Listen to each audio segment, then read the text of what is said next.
All right, so whether or not you've just presented or you're still getting ready, it's important to never stop learning. This is actually one thing that really helped me, I think back in maybe 2007, shortly after I met my wife, I started reading. I started reading a lot of books and just kind of realized, wow, there's so many really smart people out there that have written a lot of information, and whether it be from striking up conversations on airplanes to whatnot, I mean, you can always learn from somebody. So here's some of the ways that I recommend you learn, especially with respect to getting over your fear of public speaking. So TED Talks are great in that you can hear from people, you could see how they're presenting, and you could also, when you're at conferences, actually pay attention to the body language and what people are doing. I mean, now that I know some of these tips, I feel really bad for people that have those slides with maybe tons of bullet points on them or lots and lots of like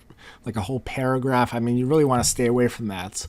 I would say, if anything, use pictures and screenshots as much as you can, because you want people to pay attention to your words and not reading the slides. So look and see what other people are doing and slowly incorporate that. I mean, you can also gauge by the audience's reaction if you're in the audience. And so that's another good tip. Now, these days, you can find so much free information online, and or just spend $10 or $20 and sign up to a class such as this one. I mean, you can get so much information online, so that's another great avenue. Again, it doesn't replace the practicing, but that's something else I recommend you try and do.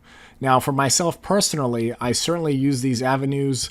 I should also mention that, I mean, I have very high regard for Steve Jobs as a person and as a presenter, so I've got some of his books, and you can certainly find YouTube clips. So again, find people that you want to kind of emulate and be like. So things that I am working on. So I've gotten really comfortable behind the podium, but I see a lot of people that are able to walk around and use the clicker, so that's something I'm working on. I actually had a chance to do this kind of at a meeting at work, and I thought, well, this is great. I mean, this isn't as much pressure as being up on stage in front of like maybe 100 people from across the world. So that was a good kind of comfortable medium where I could try it out. So using the clicker is something I'm working on.